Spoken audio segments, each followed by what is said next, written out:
president said it a lot of times in your home state the other evening that affordability is a Democrat hoax.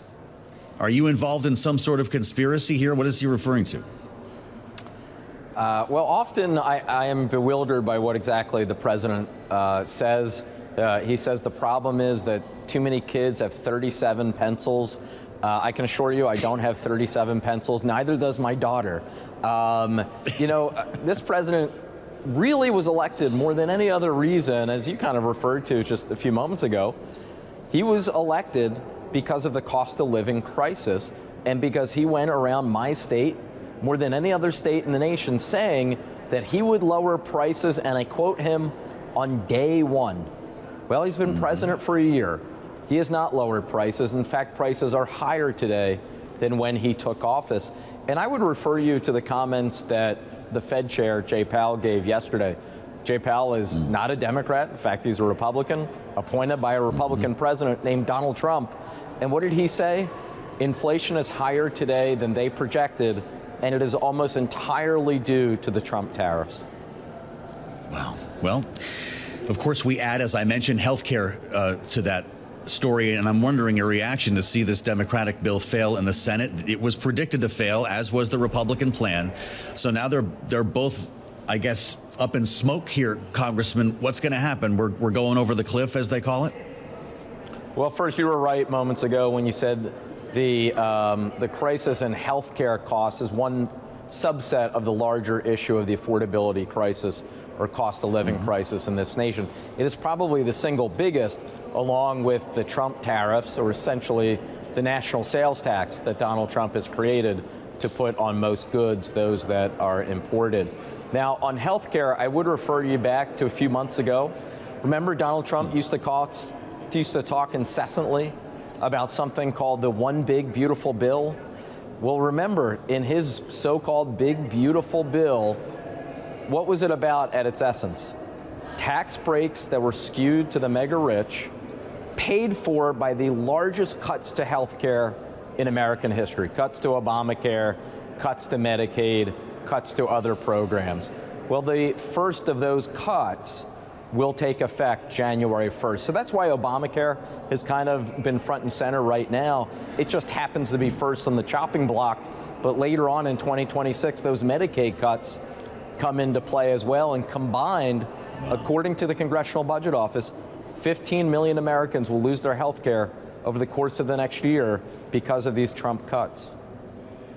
Wow. Does that mean a Democratic-controlled House in the midterms? Because a lot of Republicans come on the air, and I'm going to guess that you don't like this kind of talk, but a lot of Republicans and even Democratic analysts have come on the air to say Democrats might prefer to keep these premiums right where they are and point to Republicans when we go to vote in the midterms because it guarantees a Democratic win. What would you say to them? Well, no, I don't believe in harming people because it might be politically beneficial to you. And I would point out to the vote that we had over the summer on the Big Beautiful Bill for billionaires, as I call it.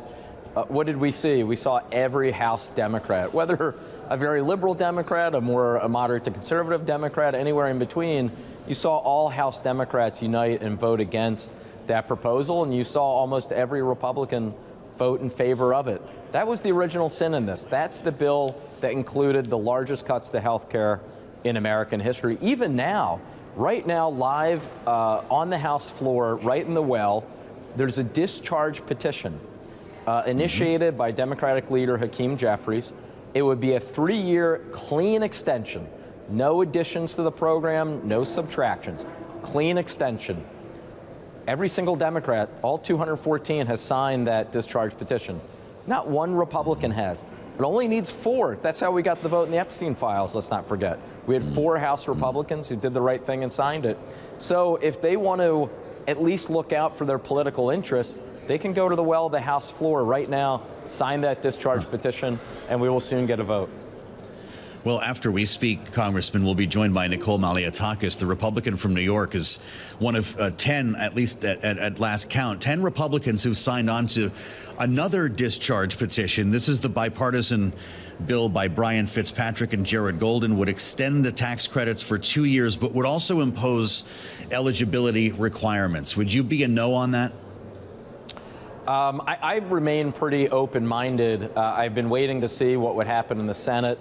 Got the breaking news literally from you as I was waiting to go on that unfortunately that vote failed. I will say for any of these extensions, however, the fact the overwhelming majority of House Republicans and the overwhelming majority of Senate Republicans oppose them, I think, let's face it, is the real stumbling block. And oh, by the way, let's not forget, this does have to be signed into law. Anything that would somehow pass does have to be signed into law by President Trump, who I think it's safe to say is not exactly a fan of Obamacare. He's been railing against it ever since its inception 15 years ago. He pushed repeal and replace 8 years ago. And I'm not at all convinced that he would sign any of these pieces of legislation. Interesting. Congressman, I want to bring it back to July in a conversation that we had here on Bloomberg. I played this for you last time you were on because I thought it was a pretty key moment as we were walking up on a potential vote on the big, beautiful bill. It was following a rescissions package that Republicans put forth. And people were asking at that point, are we going to shut down? What the heck is going to go on around here with funding in the balance? This is what you said back in July following those moves in the House by Republicans. Let's listen together back in time.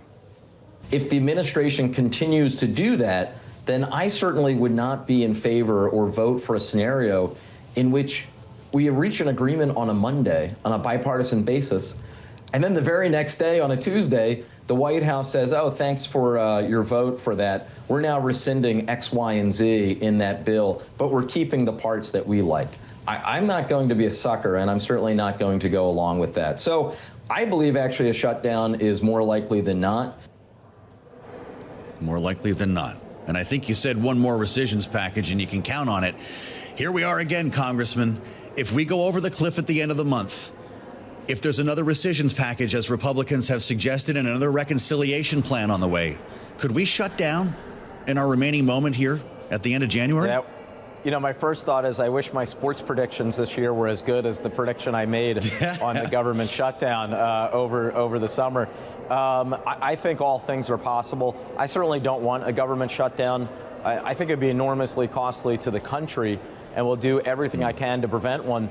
But the issue of rescissions remains, and my essential point remains intact and valid. And I even have privately a number of Republican members, especially those in the Appropriations Committee, who come up and voice to me their frustration that we follow the process, we follow the law, we put together packages, we vote for them in good faith, and then you have a White House and Office of Management and Budget Director who comes around the very next day and does these rescissions, often in an entirely illegal way, as the courts have repeatedly ruled. That's really the root of the problem here, and why there is understandably a lack of trust.